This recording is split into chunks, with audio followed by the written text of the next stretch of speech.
ఓం గణపతే నమః. అందరికీ నమస్కారం అండి. ఈరోజు వీడియోలో మనకి 2026 సంవత్సరంలో జూన్ నెలలో అనగా అధిక జ్యేష్ఠ మాసంలో సంకటహర చతుర్థి వ్రతం అయితే ఉంది కదండి.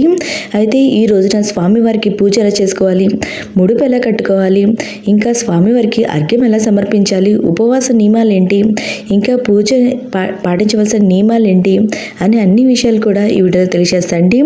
అసలు ముందుగా ఈ సంకటహర చతుర్థి వ్రతం ఈ జూన్ నెలలో ఎప్పుడు చేసుకోవాలి అంటే జూన్ 3వ తేదీ బుధవారమా లేదా జూన్ 4వ తేదీ గురువారమా అనే విషయాలు కూడా క్లారిటీగా మీకు ఇప్పుడు తెలియజేస్తాండి. ఎందుకంటే మనకి తెలుగు క్యాలెండర్లో ఒక దాంట్లో ఒక టైమింగ్స్ ఉంది, మరొక దాంట్లో ఇంకో టైమింగ్స్ అయితే ఉందండి. మీ దగ్గర ఏ క్యాలెండర్ ఉందో నాకైతే తెలియదు కాబట్టి నా దగ్గర ఉన్న 2 క్యాలెండర్లో మీకు టైమింగ్స్ అయితే తెలియజేస్తాను. మనకి ఎప్పుడైతే చంద్రోదయ సమయానికి చవితి తిథి ఉంటుందో ఆ రోజున మనం సంకటహర చతుర్థి వ్రతాన్ని అయితే ఆచరించాలి. మనకి చంద్రోదయ సమయం అనేది వేరు వేరు ప్రాంతాల్లో వేరు వేరు విధాలుగా అయితే ఉంటుందండి. టైమింగ్స్ అనేది చేంజ్ అవుతూ ఉంటాయి. ఇప్పుడు వాటి గురించి కూడా మనం క్లారిటీగా తెలుసుకుందాము. నా దగ్గర ఉన్న ఒక క్యాలెండర్లో అయితే చవితి తిథి జూన్ 3వ తేదీ బుధవారం రోజున సాయంత్రం 6:43 ప్రారంభమయ్యి జూన్ 4వ తేదీ అంటే గురువారం రోజున రాత్రి 8:15 వరకు అయితే ఉంటుందండి. ఈ క్యాలెండర్ ప్రకారం చంద్రోదయ సమయం జూన్ 3వ తేదీ బుధవారం రోజున ఉంది. మరొక క్యాలెండర్లో అయితే మనకి జూన్ 3వ తేదీ బుధవారం రోజున రాత్రి 19:21 ప్రారంభమయ్యి జూన్ 4వ తేదీ గురువారం రోజున రాత్రి 11:30 వరకు అయితే ఉండి ఈ క్యాలెండర్లో అయితే 2 రోజుల్లోనూ 3వ తేదీలోను 4వ తేదీ ఈ 2 రోజుల్లోనూ చంద్రోదయ సమయంలో చవితి తిథి అయితే ఉండదండి. ఎప్పుడైతే రెండు రోజుల్లో మనకి చవితి తిథి అయితే ఉంటుందో 2వ రోజున మనం సంకటహర చతుర్థి వ్రతాన్ని అయితే ఆచరించాలండి. ఈ క్యాలెండర్ ప్రకారం అయితే మనం జూన్ 4వ తేదీ గురువారం రోజున సంకటహర చతుర్థి వ్రతాన్ని అయితే ఆచరించాలి. మీ దగ్గర ఏ క్యాలెండర్లు ఉన్నాయో నాకు తెలియదు. మీ వేరు వేరు ప్రాంతాల్లో చంద్రోదయ సమయం వేరు వేరు విధాలుగా అయితే ఉంటుంది. మీకు ఇక్కడ 2 క్యాలెండర్లు అయితే తెలియజేశాయండి. మీ ఇష్టం. ఒకవేళ 3వ తేదీ మీరు చంద్ర దర్శనం వరకు మేము ఉపవాసం ఉండి చంద్రునికి అర్ఘ్యం ఇచ్చిన తర్వాతే ఉపవాసం విరమిస్తాము అనుకునే వాళ్ళైతే 3వ తారీఖు అయినా సంకటహర చతుర్థి వ్రతాన్ని అయితే ఆచరించవచ్చండి. మనకి కానీ పూర్తిగా 4వ తేదీ అయితే ఈ చవితి తిథి అయితే ఉంది. కొంతమంది ఏంటంటే చంద్రోదయ సమయం బట్టికి అప్పటిదాకా ఉపవాసం అయితే ఉండలేరు కాబట్టి ముందుగానే పూజ చేసుకొని చంద్రునికి అర్ఘ్యం అయితే ఇస్తారండి. వాళ్ళైతే 4వ తేదీ అయినా పూజ అయితే నిర్వహించుకోవచ్చు. మీ ఇష్టం అండి. మీరు ఎలా చేసుకోగలిగితే అలా చేసుకోండి. 3వ తారీఖు కుదిరితే 3వ తారీఖు చేసుకోండి. లేదా 3వ తేదీన కుదరదు అనుకునే వాళ్ళు 4వ తేదీనైనా సరే ఈ వ్రతాన్ని అయితే ఆచరించవచ్చండి. నేనైతే 2 క్యాలెండర్లు చూపించి మీకు ఈ విషయాన్ని అయితే క్లారిటీగా తెలియజేస్తున్నాను. ఈరోజు స్వామివారిని ఏ నామంతో పూజించాలి, పీఠం పేరేంటి, చంద్రోదయ సమయం ఏంది, ఆల్రెడీ మన ఛానల్లో అయితే వీడియో అయితే ఉందండి. ఆ వీడియోని అయితే ఒకసారి చూడండి. ఇంకా ఈ సంకటహర చతుర్థి రోజున పూజ ఎలా చేసుకోవాలి, ముడుపు ఎలా కట్టుకోవాలో ప్రతి విషయం కూడా ఇప్పుడైతే తెలియజేసండి. ఈ వీడియోని ఎక్కడే స్కిప్ చేయకుండా చివరి దాకా చూడండి. పూర్తి ఇన్ఫర్మేషన్ అయితే ఉంటుంది. మీకు ఎవరికైనా చంద్రోదయ సమయాలు కావాలంటే నా కామెంట్ బాక్స్లో కామెంట్ చేయండి. నేను ప్రతి ఒక్కరికి రిప్లై అనేది ఇస్తాను.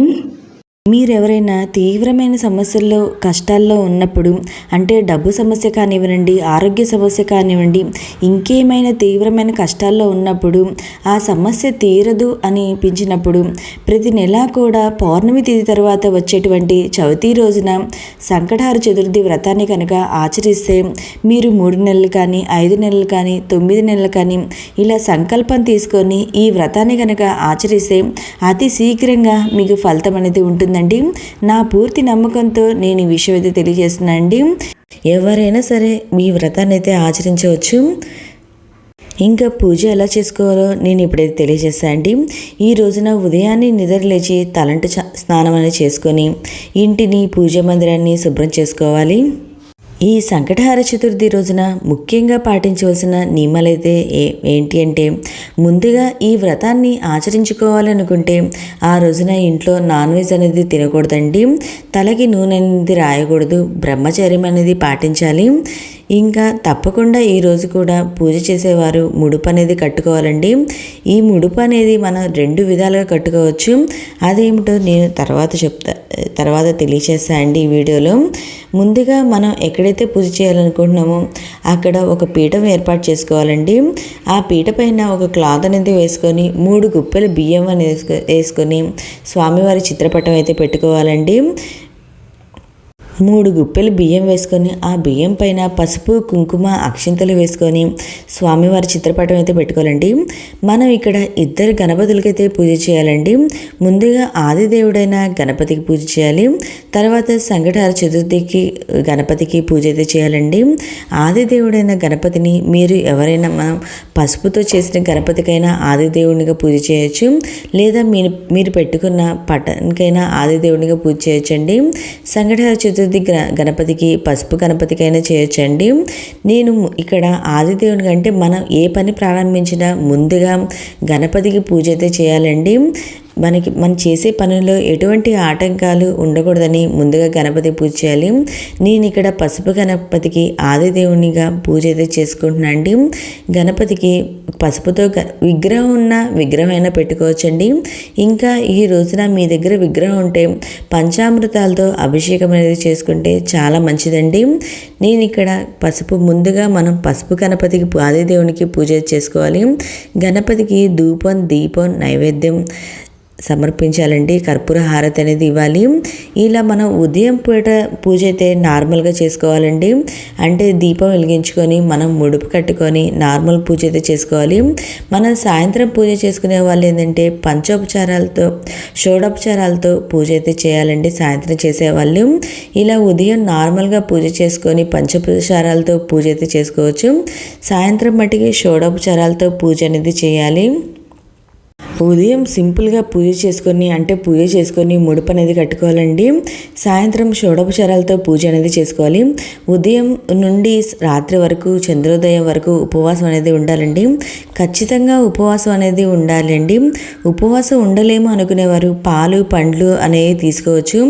ఉపవాస నియమం ఎందుకు అంటే ఆ భగవంతుడి దగ్గరగా ఉండి ఆయన నామస్మరణ చేసుకుంటాము అని మన పూర్వీకులు ఈ ఉపవాస పద్ధతి అయితే పెట్టారండి. ఉదయం నుండి సాయంత్రం వరకు ఉపవాసం ఉండి సాయంత్రము ముడుపు ఓపెన్ చేసి అందులోని బియ్యంతో నైవేద్యం అనేది తయారు చేసి తర్వాత చంద్రునికి అర్ఘ్యం అనేది ఇచ్చిన తర్వాత పూజ అంతా అయిపోయిన తర్వాత ఉపవాస విరమణ అనేది చేయాలండి. ఒకవేళ మీరు సాయంత్రం వరకు ఉండలేము అనుకునే వాళ్ళు మనం చుక్కలు చూసైనా ఈ ఉపవాస విరమణ అనేది చేయొచ్చు. లేదా మన దగ్గర శివుడిది ఫోటో ఉంటుంది కండి, ఆ శివుడి పైన మనకి చందమామ ఉంటారు కదా, ఆ చందమామను చూసైనా ఈ ఉపవాస విరమణ అనేది చేయొచ్చు. ఇలా ఉదయం పూజ చేసుకున్న తర్వాత మనం ముడుపు అనేది కట్టుకోవాలండి. ముడుపు అనేది 2 విధాలుగా కట్టుకోవచ్చు. మొదటిది ఒక ఎర్రటిది కానీ పసుపుది కానీ జాకెట్ ముక్క తీసుకొని ఆ జాకెట్ ముక్కకు 4 వైపులా గంధం కుంకుమ బొట్లు అనేది పెట్టుకోవాలి. దాంట్లో 3 గుప్పెలు బియ్యం వేసి 2 తమలపాకులు 2 ఒక్కలు 2 ఖర్జూరాలు కానుకగా 11 రూపాయలు కానీ 21 రూపాయి కానీ 101 రూపాయి కానీ లేదా 51 రూపాయి కానీ ఇలా డబ్బులు అనేది పెట్టుకొని ఈ ముడుపు అనేది కట్టుకోవాలండి. ముడుపు మీద మీ చేతులు పెట్టుకొని మీ కోరికను చెప్పుకొని స్వామి నేను ఇలా బాధపడుతున్నాను అని చెప్పుకొని తర్వాత ముడుపుని 3 ముళ్ళు వేసుకోవాలి. ఈ ముడుపుని ఉదయం కట్టుకొని మరలా సాయంత్రం ముడుపు తీసుకొని వాటిలోని బియ్యాన్ని ప్రసాదంగా చేసుకొని స్వామివారికి సమర్పించాలండి. ఇది ఒక పద్ధతి. నేనైతే ఈ పద్ధతి అయితే చేసుకుంటా అండి. ఉదయం ముడుపు కట్టుకొని సాయంత్రం ఏమో ముడుపు ఓపెన్ చేసి అందులోని బియ్యంతో ప్రసాదం చేసుకొని స్వామివారికి నైవేద్యంగా పెడతాను. మరి కొంతమంది ఏంటంటే మీరు ముడుపు అనేది కట్టుకున్న తర్వాత మీరు సంకల్పం అంటే ఎన్ని నెలలు చేయాలనుకుంటున్నారో 3 నెలలు కానీ 5 నెలలు కానీ 9 నెలలు కానీ ఇలా ఎన్ని నెలలు చేయాలనుకుంటున్నారో అన్ని నెలలు ఈ ముడుపునైతే ఓపెన్ చేయకుండా అలాగే ఉంచుతారండి స్వామివారి దగ్గర. తర్వాత మీ సంకల్పం తీరిన తర్వాత ఆ ముడుపునైతే ఓపెన్ చేస్తారు. ఇది మరొక పద్ధతి. ఈ 2 పద్ధతుల్లో ఇలా ముడుపు అనేది కట్టుకోవచ్చండి. మీకు ఏ పద్ధతి అనుకూలంగా ఉంటే ఆ పద్ధతి అయితే చేసుకోండి. మరి ఇలా 3 నెలలు అంటే దాంట్లో ఉన్న బియ్యం అనేది పాడైపోతాయి కాబట్టి మనం ఇలా నెల ముడుపు కట్టుకొని అది ఓపెన్ అయినా చేసుకోవచ్చు. లేదా ఇలా 5 నెలలు మీరు సంకల్పం ఎన్ని నెలలు అనుకుంటే అన్ని నెలలైనా ఈ ముడుపునైతే ఉంచుకోవచ్చండి. తర్వాత ఇలా ఉదయం పూజ అయితే పూర్తయిపోతుందండి.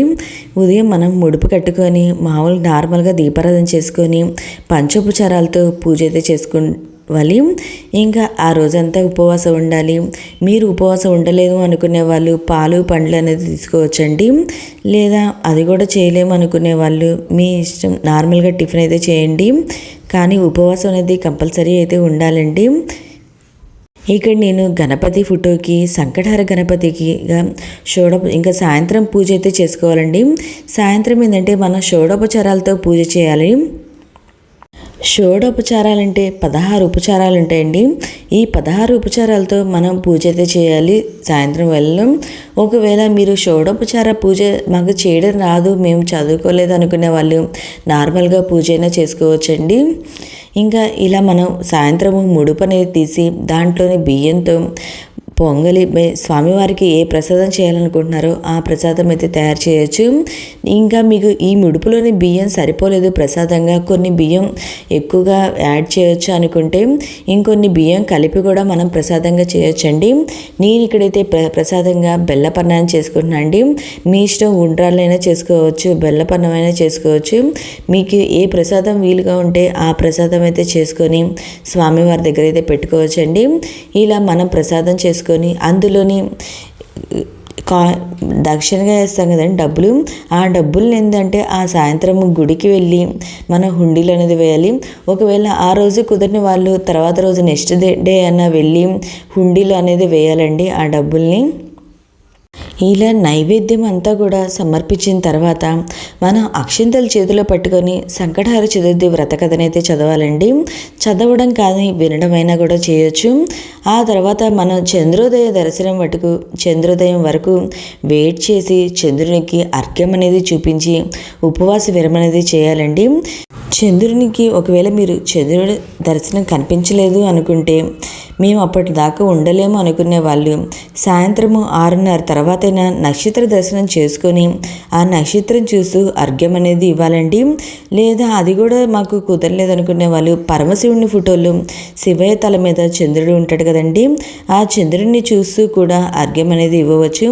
అర్ఘ్యం ఎలా ఇవ్వాలి అంటే ఒక రాగిది కానీ ఇత్తడిది కానీ చెంబు అయితే తీసుకొని అందులో నీరు, పుష్పాలు, అక్షింతలు వేసుకొని కింద ఒక ప్లేట్ అనేది పెట్టుకోవాలండి.